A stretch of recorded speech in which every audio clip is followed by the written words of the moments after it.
Внимание! Говорит Москва! Внимание! Говорит Москва! Внимание! Говорит Моskva.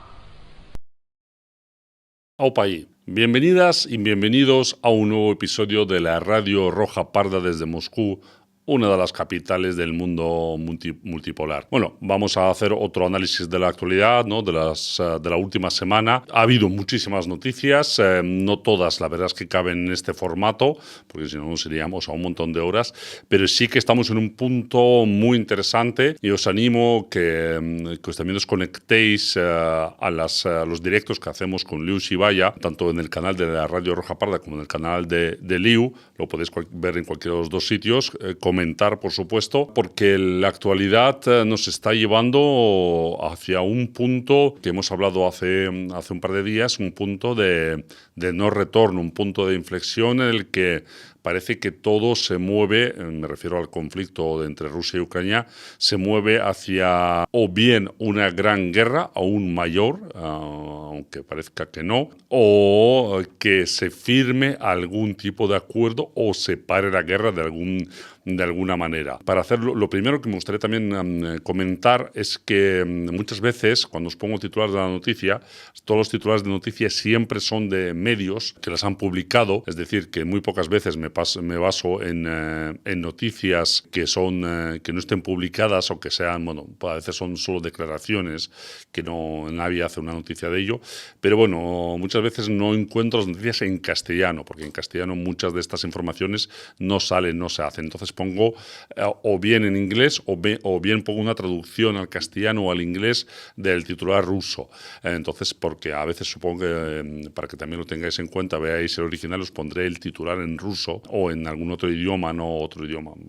Creo que ha habido algún titular en griego, puede haber algún titular en francés, etcétera, pero bueno, para que lo podáis buscar más fácil y comprobar la noticia que comento o la información que comento por vosotros mismos. Simplemente para que no haya dudas en que si a veces publico la información en ruso, inglés u otro idioma, es porque bueno, no está en castellano o porque no se me ha pasado traducirla, pero bueno, pues como mínimo intentaré poneros las dos versiones, ¿no? El original en el idioma que sea y la traducción al castellano o al inglés, porque a veces las traducciones al castellano son un poco extrañas y no dan bien el sentido, mientras que bueno, el inglés sí que es verdad que los traductores online trabajan mejor. Bueno, la primera noticia con la que quiero empezar, el intercambio de prisioneros y civiles que han hecho hace unos pocos días Rusia y Ucrania. De esta manera, 160 militares por cada bando han vuelto a sus países y 7 civiles por cada bando han vuelto a sus países. Bueno, yo como es un tema sensible para mí, ¿no? Los prisioneros y la gente encarcelada y demás, pues bueno, me alegro por estas personas y vuelvo a decir que sobre todo, por supuesto, me alegro por los familiares de estas personas que al final también lo sufren, ¿no? Los madres, padres, hijos, parejas, amigos, etcétera, de estas personas que, bueno, los vuelven a tener con ellos y ya no sufren. Y estas personas pues ya salen de estar presos, ¿no? De ser prisioneros, que es una de las peores cosas que puede pasar, ¿no? Sobre todo, bueno, por las torturas también que se pueden vivir, tanto físicas como psicológicas. Asimismo, aparte de estos 160, han vuelto 7 civiles por cada bando, aunque Rusia ya declara que sigue habiendo cerca de 320 civiles de la región de Kursk de los que no se tiene noticia o no se sabe exactamente su paradero. Es decir, o bien están presos en Ucrania o bien han sido ejecutados y sus cuerpos no han sido hallados, ¿no? 320. Esa es la cifra que citan las autoridades rusas. De otras noticias, bueno, lo destacado, ¿no? Dentro de Rusia es que se agrava la crisis en Crimea, tanto por la falta de gasolina, no venden gasolina o la venden de manera esporádica en ventanas o según algunos tipos, ¿no? Según códigos que proporcionan las autoridades a los residentes, entonces ellos pueden ir con esto, ¿no?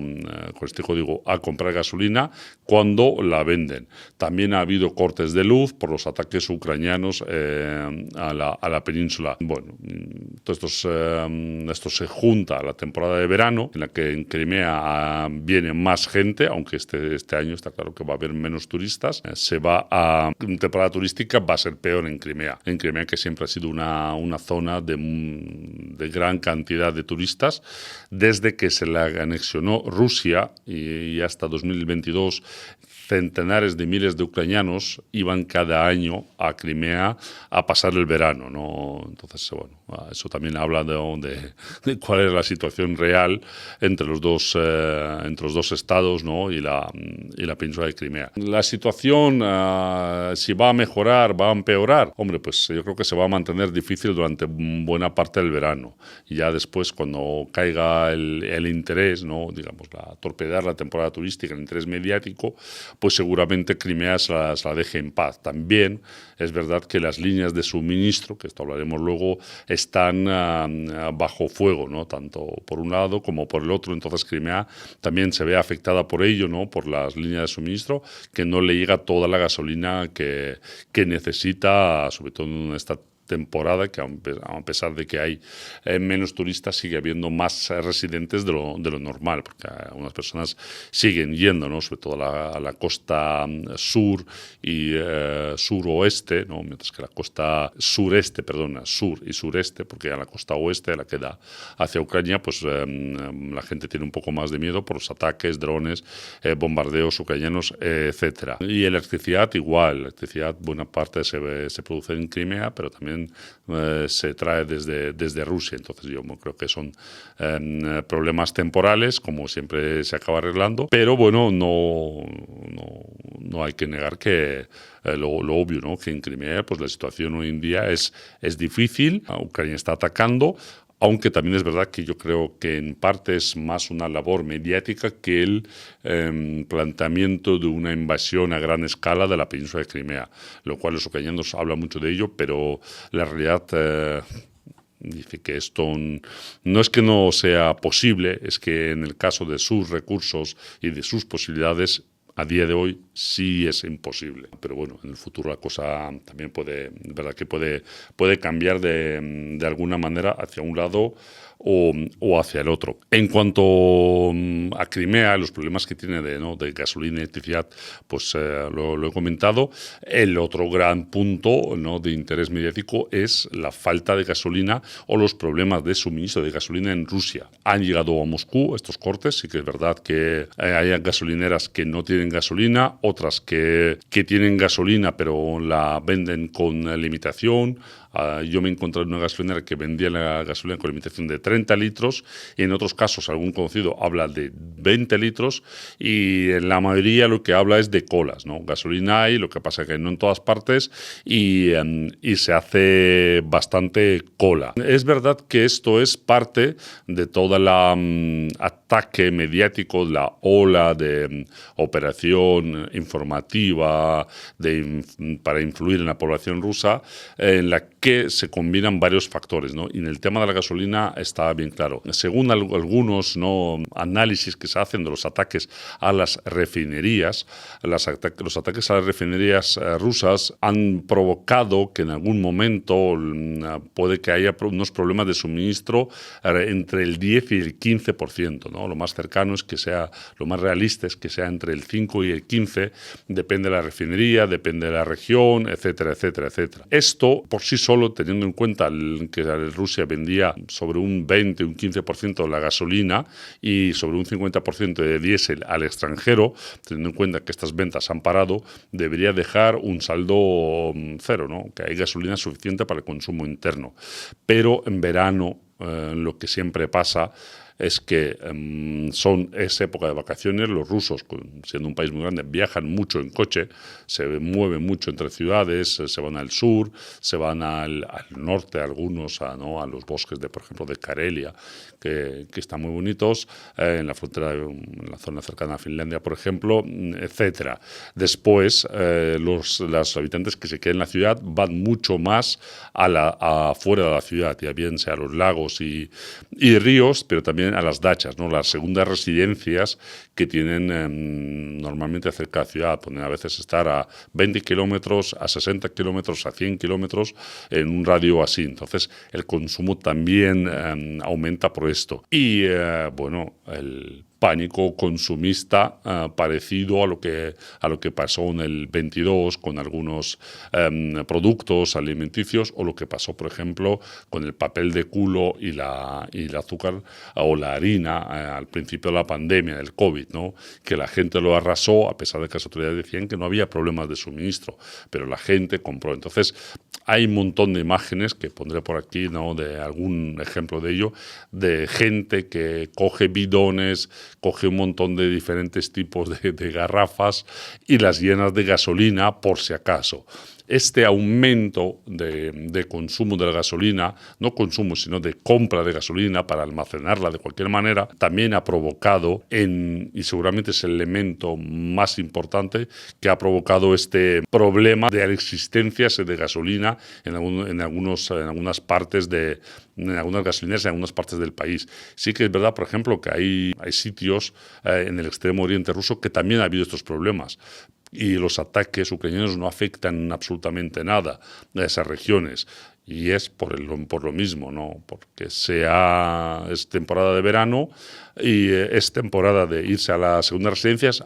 Y se me ha olvidado, por supuesto, que es temporada de cosechas, ¿no? Es temporada de un montón de trabajos agrarios, lo cual también hace que se dispare el consumo de combustible, ya sea para tractores, el diésel, ya sea para generadores, gasolina normal en muchos casos, y esto también aumenta mucho. Entonces tenemos este pico que es junto al pánico consumista, pues que hacen que haya ciertos problemas de gasolina. Por supuesto que no es una escasez crónica. Cualquiera que quiera llenarse el depósito se lo llena.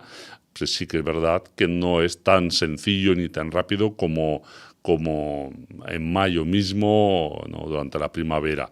Yo creo que el estado normal de las cosas volverán dentro de poco, pero bueno, tenemos la situación que tenemos y yo le estoy explicando, ¿no? Con las causas, etcétera. En cuanto a precio, sí que ha habido gasolineras que han aumentado el precio, pero las autoridades lo miran con lupa todo esto y, bueno, las grandes empresas mantienen los precios de siempre, ¿no?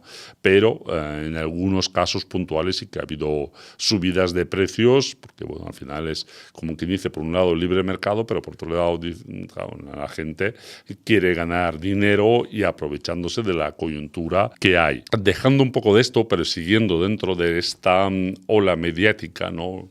Esta operación informativa y psicológica, es el tema de Crimea, vuelvo a ella, y de un posible desembarco ucraniano en ella, ¿no? Que es un tema que se habla muchísimo en Internet, que los medios occidentales le dan bola, y que seguramente, o posiblemente, no seguramente, es posible que se produzca, pero va a ser un desembarco como por ejemplo el que ya hubo en Tendrovskaya Kasa, ¿no? La isla de Tender, que es una duna así muy grande que sale del agua, por decirlo de alguna manera, que es como una isla en el norte de Crimea, muy cercana, ¿no? A la región de Nikolaev, que los ucranianos ya han intentado desembarcar varias veces, pero suelen ser lanchas de unas cuantas decenas de fuerzas especiales que llegan a una playa, algún bosque, de ahí intentar pasar a algún bosque cercano, plantar una bandera ucraniana, hacer un vídeo, unas cuantas fotos y retirarse, ¿no? Esto a veces acaba muy mal. En el 24, creo que fue en primavera del 24, murieron cerca de 20 fuerzas especiales ucranianos y uno cayó prisionero, pues bueno, pues precisamente en una de estas acciones, ¿no? Porque justo cuando desembarcaban, pues fueron alcanzados por fuego de los defensores rusos que estaban plantados en la costa y bueno, fue una masacre. Entonces, esto seguramente si pasa será otro punto mediático que Ucrania intentará utilizar para justificar la financiación que recibe de Occidente, para justificar, ¿no? Toda esta campaña de estamos ganando la guerra, todo nos va muy bien, pero bueno, no va a ser más que un acto mediático. No creo que, si es que se produce produce, no creo que no tenga el más mínimo efecto, más allá de enterrar a unos cuantos soldados más. Seguimos con Crimea, o por lo menos con el frente, ¿no? Siguen los ataques a las líneas de suministro por ambas partes. Tanto rusos como ucranianos pues siguen masacrando autobuses, camiones, todo tipo de transporte. Bueno, autobuses, hay que decir que se han atacado unas cuantas veces, aunque yo creo que en la mayoría de los casos, menos algún caso muy especial, como por ejemplo el de los niños en la región de Briansk, que ya he comentado, ¿no? Los niños bielorrusos, en el que parecía obvio que estaba lejos del frente y que era un transporte civil, sí que es verdad que en otras partes pues, se puede utilizar autobuses como transportes de tropas, ¿no? En la parte rusa, los militares, por normativa, viajan con matrículas oscuras o matrículas negras, es decir, fondo negro, letras blancas, mientras que en Ucrania, pues bueno, ellos no utilizan mucho y ya desde el Donbass del 2014, siempre ellos luego en redes sociales no se jactaban de utilizar transportes civiles, incluso ambulancias, para fines militares. Algunos militares en Rusia es verdad que ha habido algún caso que han intentado utilizar transporte civil, es decir, cambio de matrícula a matrículas civiles, pero los comandantes lo prohíben esta práctica y se castiga duramente porque estás exponiendo a los civiles. Pero bueno, yo creo que, o quiero creer que los ataques a autobuses muchas veces son más bien por error o por algún tema de presuntamente tienen informaciones de que se utilizan para transporte militar. En cuanto a los camiones, pues bueno, hay imágenes como no sé, esta que poner de un camión ruso quemado que transportaba hacia Crimea, quemado en el corredor norte, que va desde Rusia hacia Crimea, pero por la parte continental, pues, que transportaba verduras, ¿no? Pero bueno, nunca se sabe qué es lo que va dentro de un camión, pues bueno, estas cosas supongo que suceden, aunque digo que los ataques a las líneas de suministro la practican ambos, aunque los ucranianos en los últimos meses, semanas, están teniendo ventaja, ¿no? Por el uso de una nueva táctica, por el uso de nuevos drones, aunque bueno, como todo, ya los propios ucranianos advierten que esta ventaja se está acabando, ¿no? Porque como a la que alguien toma una ventaja, la otra parte reacciona, ¿no? Un buen ejemplo de ello fueron el año pasado los drones guiados por cable, ¿no? Guiados por fibra óptica rusos, ¿no? Que causaron bastantes pérdidas a los ucranianos, pero los ucranianos también empezaron a utilizar algo similar y aprendieron cómo contrarrestar estos drones por cable que son inmunes a la guerra electrónica y bueno, se siguen utilizando, pero ya su efecto devastador no es el mismo ni mucho menos. Entonces, con todos ¿no? Como en todo en esta guerra, una parte hace algo, la otra tarda algo en reaccionar, pero reacciona y esta ola de esperanza de que este es el nuevo arma milagrosa, pues no se suele quedar en nada. Mientras, la guerra sigue, Rusia está tomando cada vez más territorio en el Donbass, se está cerrando el cerco a la aglomeración de Sloviansk, Kramatorsk, Druzhkovka. Entonces, bueno, esto es una cuestión de meses, seguramente, que se acabe tomando, ¿no? Zelensky ha salido diciendo que Rusia tiene hasta el 31 de diciembre de este año para tomar el Donbass. Si no lo hace, no habrá fracasado. Pues, de nuevo, ¿no? Es el coger cualquier información, como la del general americano que decía que Rusia tomaría Kiev en 3 días, y ahora todo el imaginario occidental, de los medios occidentales siempre hablan del Kiev en 3 días, que Rusia no lo consiguió. No era nunca el plan ruso, nunca se planteó como tal, y Rusia tampoco ha planteado nunca, por mucho que digan, tomar todo el Donbass en un tiempo o en otro. Entonces Zelensky ahora dice esto, si Rusia acaba tomando el Donbass el 1 de enero, podrá decir que los rusos han fracasado, o si lo hacen más tarde o tal. Y si lo hacen antes, puede decir pues que se han puesto de las pilas porque él les ha amenazado. Bueno, es lo de siempre, una guerra mediática de declaraciones que a eso juega mucho Zelensky, y ahora estamos en esa ola de mediática, ¿no?, en la que los ucranianos intentan vender que están ganando, que están de subidón, que están avanzando por todas partes. Simplemente el problema está que no avanzan, ¿no? Al atacar las líneas logísticas no significa estar ganando la guerra, sobre todo si en el frente, ¿no?, como en Konstantinovka, estás perdiendo. Y has perdido otro núcleo urbano, otra fortaleza importante para mantener la línea de frente. Sigue tocando el tema de Zelensky, es que ha anunciado un nuevo plan de 40 días para sacar a Rusia del conflicto, para obligar a Rusia a finalizar el conflicto.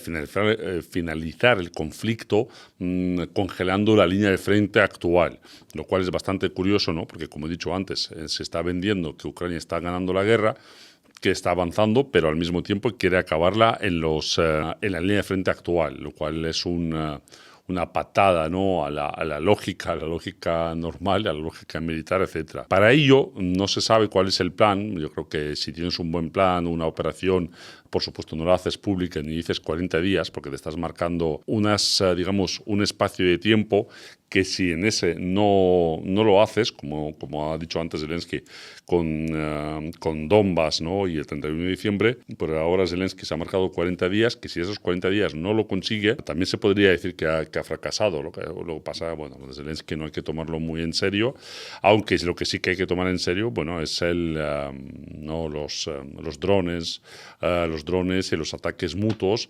porque sí que es verdad que este año ha habido ya unas cuantas ocasiones en las que los drones de largo alcance ucranianos han superado en número a los drones de largo alcance lanzados por Rusia, cosa que también Rusia, parte de esos drones, ¿no?, de los Gerain que utilizaba contra Ucrania en la zona, en la retaguardia, los ha destinado al frente.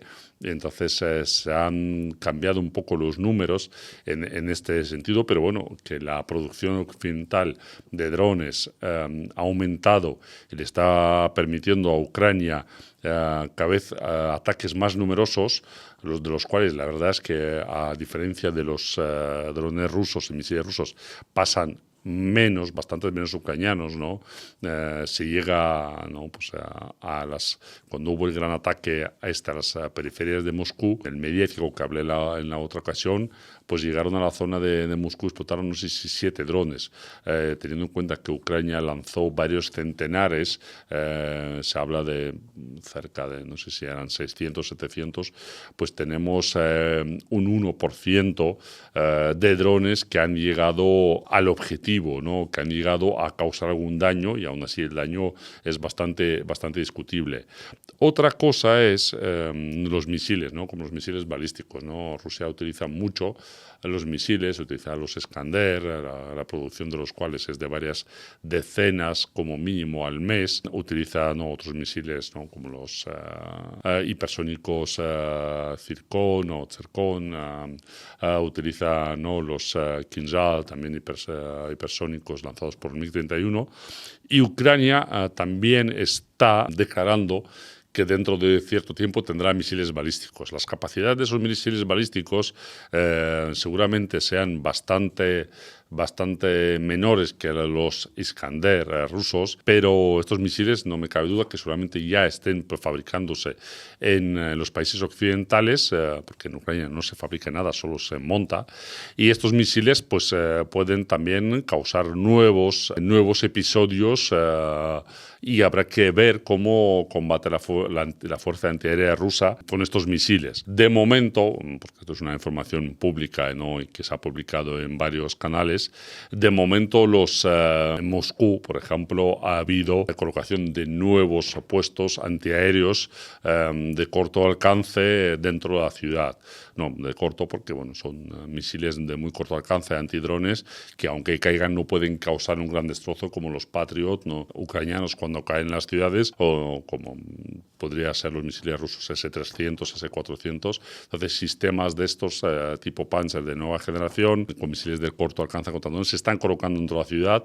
Son imágenes que se pueden encontrar, yo no voy a publicar por no repetir dónde están, pero bueno, estos se han publicado en redes sociales. Y bueno, la cosa es que parece que Rusia se está preparando para un nuevo escenario que puede llegar en otoño o en invierno de este año, ¿no?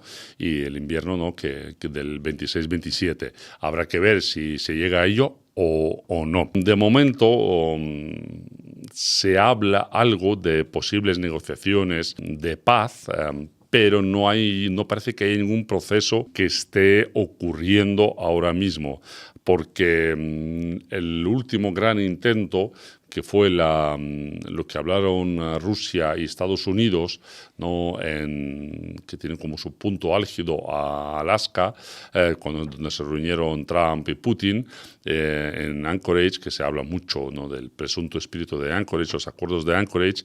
Bueno, Estados Unidos ya los ha dado, digamos, por muertos, cosa que Rusia a grandes rasgos también. Marco Rubio, ¿no?, el ministro de Exteriores norteamericano, el secretario de Estado, ha declarado que los acuerdos de Anchorage no eran acuerdos como tal, sino eran propuestas, ¿no?, de cómo se podrían hacer las cosas.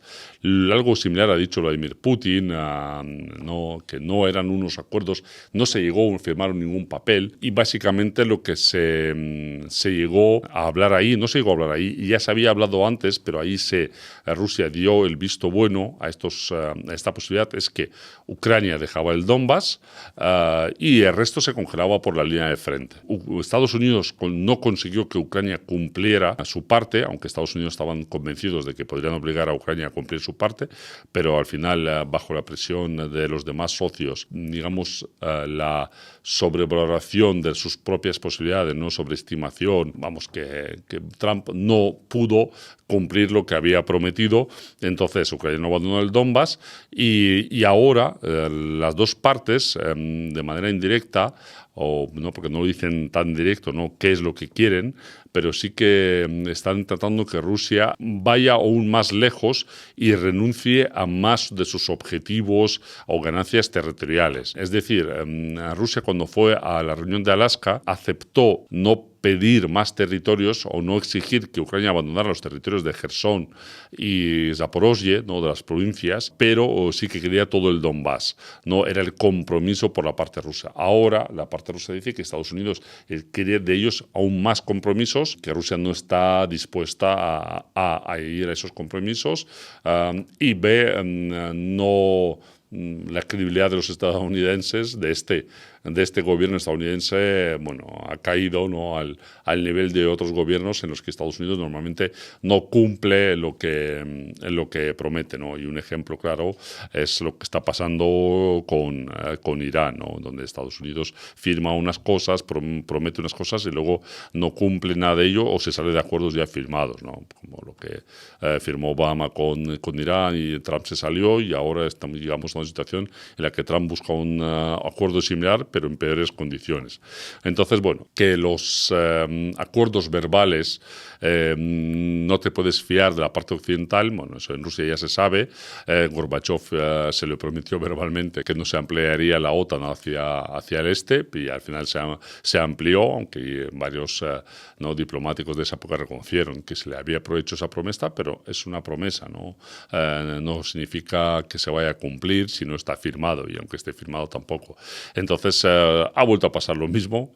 Los rusos, como con los acuerdos de Minsk y demás, han aceptado algunas cosas, han bajado, ¿no?, revoluciones en algunos puntos, lo cual ha aprovechado Occidente pues para ganar tiempo, para armar más a Ucrania, etcétera, etcétera, y buscar otras soluciones. Putin, el presidente ruso, ¿no?, Vladimir Putin, ha dado una entrevista, bueno, a un periodista llegado, ¿no?, pues solamente el periodista más allegado, el que le sigue en el día a día con sus cosas en el Kremlin, etcétera, y en sus viajes.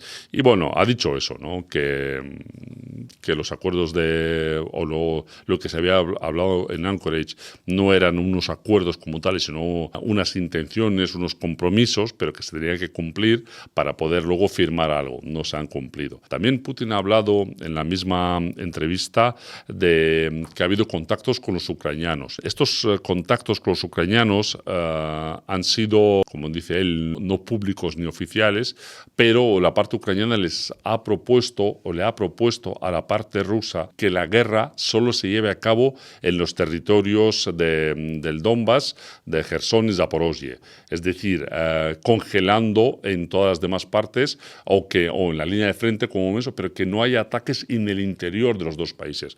Es decir, que Ucrania dejaría de atacar el interior de Rusia si Rusia dejaba de atacar el interior de Ucrania. Putin ha dicho que, por supuesto, esto es un trato bastante absurdo para los intereses rusos, porque en ese caso Ucrania podría poner fábricas, podría poner muchas más cosas dentro de su territorio y Rusia perdería la ventaja que tiene, ¿no?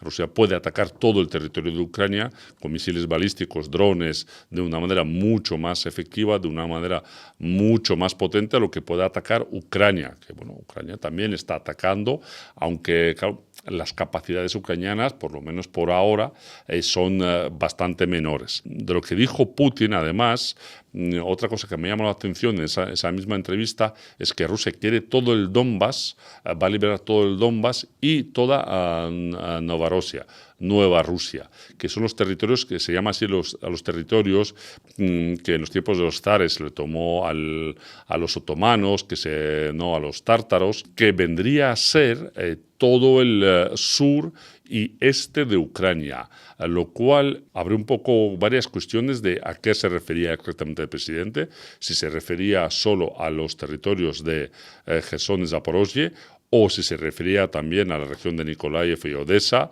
si se refería también a la zona de Sumy y de Kharkov, donde también hay ataques rusos y se va ganando poco a poco territorio. ¿Qué se harán con esos territorios? Si se va a intercambiar ese territorio luego, por ejemplo, los territorios de Sumy o de Kharkov, o se va a se va a crear ese cinturón de seguridad que dijeron las autoridades rusas para que alejar un poco más la frontera, para que los ataques de drones y de misiles para los ucranianos sean más difíciles. Entonces, bueno, esta declaración para mí deja varias más dudas que respuestas, aunque sí que es verdad que es un cambio a todo el espíritu de Anchorage, ¿no? Del Donbass, y congelamos por la línea de frente. Ahora parece que ya no está sobre la mesa por la parte rusa la congelación en la línea de frente después del Donbass, porque el Donbass es una cuestión a día de hoy parece que de tiempo nada más, capacidades y todo lo que y posiciones para realizar esto hay, sobre todo por la ventaja rusa en el cielo grande, el cielo pequeño que se llama los drones. Ya he vuelto a decir que Ucrania tiene cierta ventaja en los últimos meses, aunque esto es una ventaja también que es temporal, como todas las ventajas de esta guerra, pero en el cielo grande, en el cielo de los aviones y helicópteros, Rusia domina, ¿no? Y las bombas planeadoras rusas llegan mucho más lejos, en unas cantidades muy superiores a lo que intenta hacer Ucrania en este sentido. Ucrania, que claro, sus aviones no pueden volar tan cerca de la línea de frente ni de una manera tan masiva, porque no tiene tantos, y porque está la antiaérea y los aviones rusos. En este sentido, se puede decir que una de las noticias también que me ha llamado la atención de la última semana es que Ucrania ha perdido en solo unos días 3 MiG-29, uno en el aire, derribado, presuntamente, aunque Ucrania no declara, ni Rusia tampoco habla del asunto, cómo se ha perdido ese avión, y dos que han sido destruidos en bases ucranianas, es decir, en el suelo. A esto se junta la noticia que seguramente ya en el 2027 Ucrania reciba los primeros Gripen, ¿no? 16 aviones, se habla en un principio, los aviones suecos, que supone que estarán armados con misiles Meteor de más largo alcance, pero también, ya lo he hablado en otra ocasión, es un refuerzo para Ucrania pero tampoco va a ser ningún game changer, no un arma que vaya a cambiar las guerras y por supuesto no va a cambiar la guerra aérea solo porque llega en menor número y también porque Rusia ataca todo el territorio ucraniano, cosa que Ucrania no ataca todo el territorio ruso. En este sentido, ha aparecido noticias que la Unión Europea, la OTAN, no me acuerdo cuál de los dos, y lo pondré el dato correcto por aquí, están desarrollando un programa para intentar atacar las bases rusas en el futuro, las bases aéreas rusas en el futuro. Quitarle a Rusia esa capacidad de dominio aéreo, por lo menos sobre su territorio. Todo ello es una de las lecciones sacadas de la guerra ucraniana, ¿no? En la que se ve que los sistemas modernos antiaéreos bien organizados prevalecen sobre la aviación, ¿no? Una cosa es bombardear Irak con una superioridad tremenda o Serbia, y otra cosa es enfrentarse a un enemigo bien organizado, bien estructurado, etcétera. Entonces la OTAN, pues, yo creo que está trabajando en ello. Y antes ya de seguir también, o de cambiar de Putin, pasando a otros temas, también ha habido una reunión de Putin con Lukashenko. Lukashenko ha estado 2 días en Rusia, 2 días de reuniones con Putin, en la que no ha trascendido demasiado qué es lo que han hablado, aunque Lukashenko ha dicho que han estado del Estado de la Unión de los 2 estados, ¿no? Que es como se llama la unión de Rusia con Bielorrusia, que es un Estado único. Se ha hablado de esto, ¿no? De los, supongo que temas económicos, de infraestructuras, etcétera, y también Lukashenko ha admitido que se ha hablado de Ucrania, ¿no? Porque Lukashenko ha tenido las amenazas de Ucrania de que iba a intervenir. Algunas fuentes hablan que las antenas, los retransmisores rusos que estaban ayudando al guiado de drones sobre Ucrania en territorio bielorruso han sido desconectados. Por otro lado, también es verdad que no ha habido en este tiempo ninguna gran ola de ataque, es decir, que estos retransmisores, estas antenas no han hecho falta y no parece que tampoco que los hayan quitado, porque al final es material militar ruso que maneja rusos dentro de Bielorrusia. Teniendo en cuenta que es un mando único a día de hoy y los problemas que tuvo Lukashenko y la necesidad de ayuda rusa, no creo que se vaya a arriesgar a esto. De todos modos, las otras amenazas que decía Zelensky, ¿no? O que amenazaba Zelensky a Bielorrusia, a Lukashenko, por el tema de la venta de combustible a Rusia o la venta de material militar de doble uso de Bielorrusia a Rusia, porque bueno, las fábricas bielorrusas trabajan en este sentido para Rusia. Bueno, estas amenazas han quedado en la nada, ¿no? Como muchas otras en esta guerra por las dos partes, ¿no? Todas estas líneas rojas que muchas veces se señalan pero no se respetan o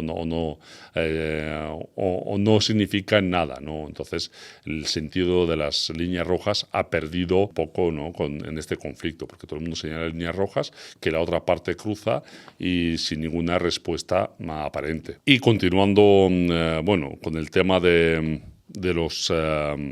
conflicto entre Rusia y Ucrania, todo esto que he estado hablando, todas las noticias, ¿no? De esta primera parte, se están utilizando como dentro de la gran campaña informativa, ¿no? De ataque, ¿no? de influencia mediática y psicológica que están llevando los medios occidentales junto con las autoridades ucranianas y, por supuesto, también acciones militares contra Rusia para intentar desestabilizar el país de cara a las elecciones parlamentarias de septiembre de este año. Se ve que en otras ocasiones no veían posibilidad de desestabilizar. En esta ocasión han visto o han pensado que hay alguna ventana de posibilidades, pero de momento todo esto queda más como una campaña mediática que como algo más efectivo, porque ni en Rusia parece que vaya a haber mayores protestas, ni por supuesto la población rusa va a sentir más simpatías por Occidente, por Zelensky, por todo esto, ¿no? Teniendo en cuenta sobre todo que Zelensky sigue en su línea, ¿no? De honrar a los criminales nazis, a los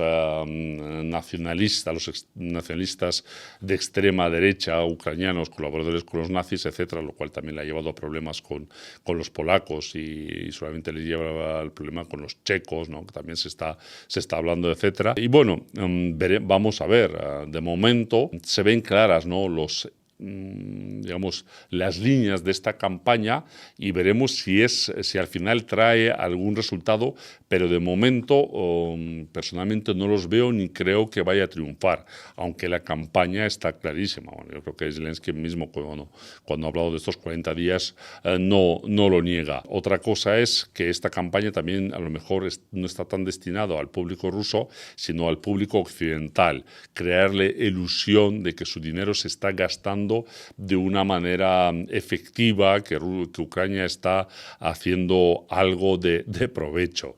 Bueno, lo cual es como mínimo dudoso, ¿no? En este tema de influencia para el público occidental me ha llamado mucho la atención una anticrisis que han lanzado los ucranianos sobre los mercenarios latinos en Rusia. Anticrisis porque a la que tienen cierta crisis, en todas las partes lo hacen, pero en los ucranianos es muy llamativo. Cuando tienen cierta crisis informativa o alguna derrota, intentan lanzar una anticrisis, una respuesta. Entonces Rusia en los últimos tiempos ha publicado, ya sabéis, yo he hablado de ello, informaciones bastante concretas sobre mercenarios, por ejemplo, colombianos y cómo acaban. No hemos hablado aquí de la historia de uno. Y Ucrania ha intentado lanzar algo así. Ha habido un medio en castellano que ha publicado esta información, ¿no? Intentando acusar precisamente a los rusos de lo que hace Ucrania. Lo que pasa es que este anticrisis lanzado es bastante cutre en el sentido que no muestra unas pocas fotos de unos cuantos latinos con el camuflaje ruso, dan sus nombres, pero nada, no dan ni sus apellidos, ni en qué unidades servían, ni datos concretos sobre su vida en Colombia. Son trazos así a la ligera, ¿no? Yo era cocinero en tal ciudad, yo vengo de tal ciudad, pero ni siquiera nombre y apellido o algo que podamos, o sea, nada concreto, ¿no? Un ejemplo que tiene un gran contraste, por ejemplo, con el caso de Eric Ferreira Soares, ¿no? Un brasileño de la tercera brigada de asalto ucraniana que fue hecho prisionero por los rusos, ¿no? Que en las imágenes de su interrogatorio dice claramente, ¿no? Nombre, apellido, dónde servía, cuenta su historia. En el caso del anticrisis ucraniano, el periodista o la periodista que hace el texto, no sé si conscientemente o no, simplemente le hace el juego a los ucranianos, ¿no? Da datos muy genéricos, con muy poca, o sea, nada concreto, realmente nada concreto, y por supuesto sin nombre, apellido y ninguno de los protagonistas, lo cual es llamativo porque los prisioneros precisamente tienen el derecho y la obligación también de dar su nombre y apellido, qué unidad servían. No tienen por qué dar muchos más datos, pero esos datos son básicos para saber que son prisioneros, ¿no? No cabe aquello de no se dan datos por su seguridad de que son prisioneros. Tienes que garantizar la seguridad, no hay más. Tienes que identificarlos para que la otra parte sepa que están ahí, para que sus familiares sepan que están ahí, etcétera. Entonces, bueno, es una de estas informaciones que es una manipulación burda y bastante absurda, que ha habido otros casos de medios occidentales que habrán hecho alguna cosa de estas, aunque bueno, lo de exponer a los prisioneros de guerra a la prensa es un tema bastante discutible, aunque en caso de los mercenarios, claro, es diferente. Entonces, bueno, esta anticrisis me ha llamado la atención, lo podéis buscar, lo podéis leer, por lo genérico y poco concreto del texto, y bueno, porque parece que sea como nosotros no lo hacemos, lo hacéis vosotros. Llevo tiempo investigando los grupos de TikTok, las cuentas que están cogiendo los ucranianos a los colombianos, por ejemplo, para que vayan a Ucrania, etcétera. Entonces, todo esto llegará el momento en el que haremos seguramente un programa especial con ello, y llama la atención de que, bueno, que alguien que esté metido en el tema, con alguien que me esté metido en el tema, que lo he estado investigando en los últimos meses, veo que los ucranianos lanzan una anticrisis bastante cutre. Bueno, pena para los periodistas que han hecho el material. Espero que no hayan sido conscientes que los han utilizado, aunque bueno, puede haber realmente de todo. Lo cual, todo esto no quita que a veces se dan casos también de mercenarios en el lado ruso. que los hay, los ha habido, los hay y los habrá. Me ha llamado la atención una información que han publicado de tres futbolistas de Camerún que acabaron en el frente ruso y uno ha acabado muerto, el otro ha acabado prisionero en Ucrania y el otro ha vuelto del frente y está dando clases a niños de fútbol en Rusia, ¿no? Entonces, a ver, ¿qué historias? A ver, las hay, pero nombre, apellido, datos concretos, etcétera, porque si no, al final es muy fácil mezclar propaganda, fake news y bulos pues con información real. Otra información que es verdad que no, como que hay que cogerla con cierta precaución, porque son datos filtrados, son datos que han conseguido hackers de los grupos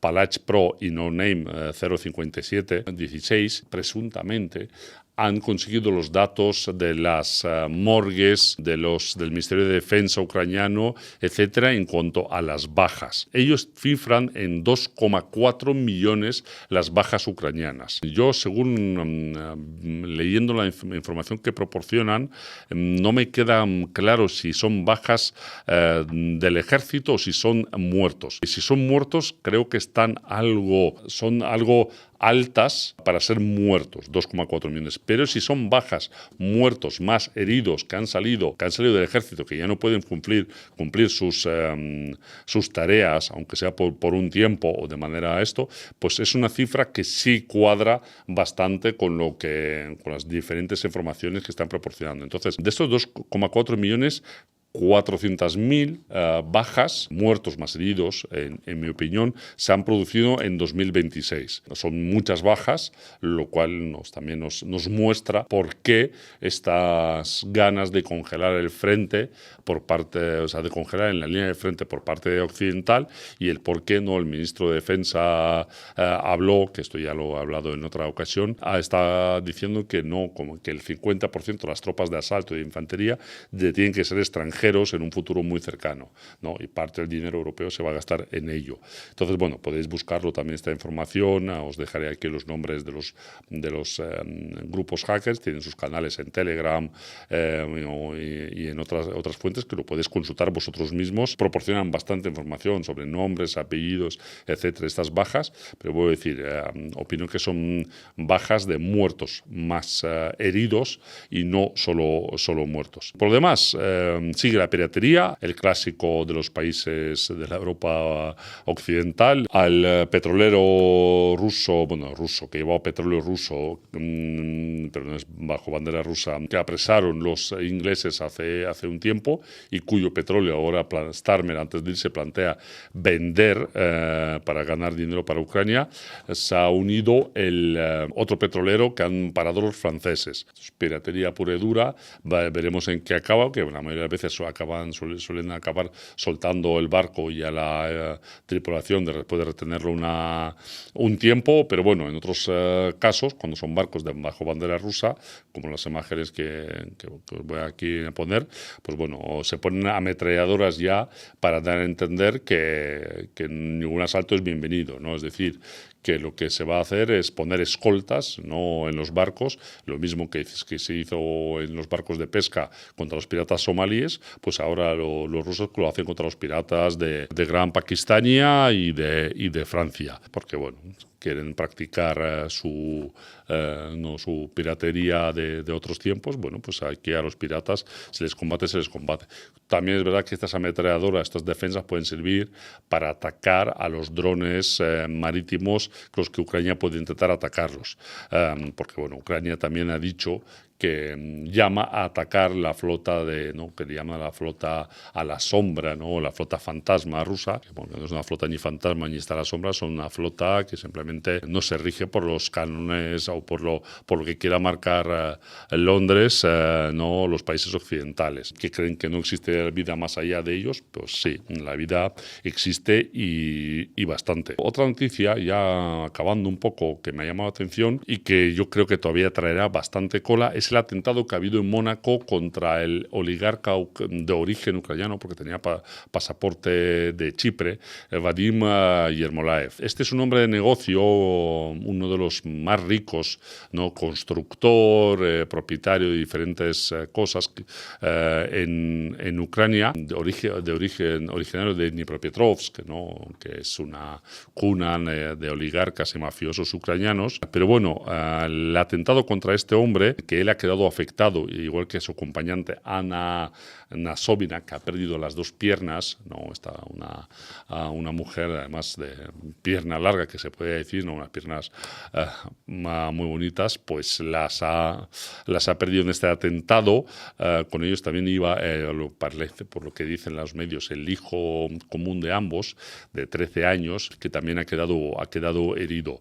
El atentado, según tanto los periodistas independientes como Anatoly Shary, que bueno, que se puede equivocar o más, o puede tener sus estos, pero en estas cosas que tienen que ver con su país de origen, pues suele acertar más que equivocarse, pero también por los medios franceses, me parece que están detrás las autoridades ucranianas.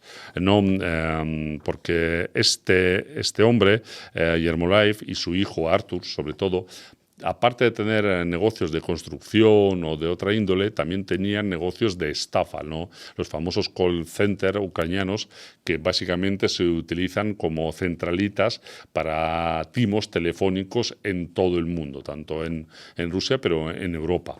El hijo ya fue detenido y condenado por ello en Estonia, pero no consiguieron los ucranianos que lo extraditaran. Ha tenido problemas este hombre con Zelensky, con su administración, y parece que ha sido el motivo por lo que han intentado asesinar, ¿no? Ya he hablado en otras ocasiones que han intentado asesinar también, por ejemplo, al mismo Anatoly Shary, etcétera. Entonces, bueno, el Estado terrorista ucraniano no se esconde cada vez menos. Hablando de esconderse cada vez menos, es bastante curioso que Israel ha reconocido el genocidio armenio por parte del Imperio Otomano, de los turcos, y Pashinyan no le ha gustado, ha condenado este reconocimiento. Pashinyan, el primer ministro armenio, porque claro, Pashinyan ahora quiere restablecer o abrir relaciones con Turquía. El hecho que los israelíes, que están ahora en contra de Turquía, problemas diplomáticos, reconozcan este genocidio, no le va nada bien por sus cosas. Es una cosa surrealista, ¿no? Un Estado reconoce el genocidio de tu pueblo, sufrido en 1915, y tú no estás contento por ello, porque tú tienes otra agenda, que es, entre otras cosas, reírte y, bueno, seamos sinceros, mearte en la historia del pueblo armenio, del pueblo también del Karabaj, del Artsaj, etc. Bueno, Pashinyan pues cada vez de manera más clara es lo que es. Y ya acabo con dos noticias muy breves del Mundial de Fútbol, un Mundial muy curioso, ¿no? En el que hay pausas para publicidad, etcétera, etcétera, impuestos por los norteamericanos, y en el que este ha sido el primer Mundial en el que un país anfitrión ha bombardeado a uno de los participantes durante la celebración del Mundial, Estados Unidos a Irán. Condenas por ello cero, excluir a Irán, excluir a Estados Unidos como excluir a Israel también no hay.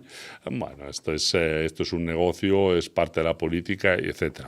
Y la última noticia, los que me conocen ya saben que me gusta mucho tanto el libro como toda la temática, es el tema del Club de la Lucha. Entonces ha salido esta simpática imagen en la que el narrador está hablando con Tyler Durden durante el Mundial. Realmente está hablando solo, pero bueno, las cámaras han mostrado a los dos personajes en acción. Entonces esto, bueno, supongo que a lo mejor es parte del proyecto Mayhem, pero bueno, a mí me ha hecho bastante gracia y espero seguir con atención las nuevas aventuras, ¿no?, del narrador y del señor Darden.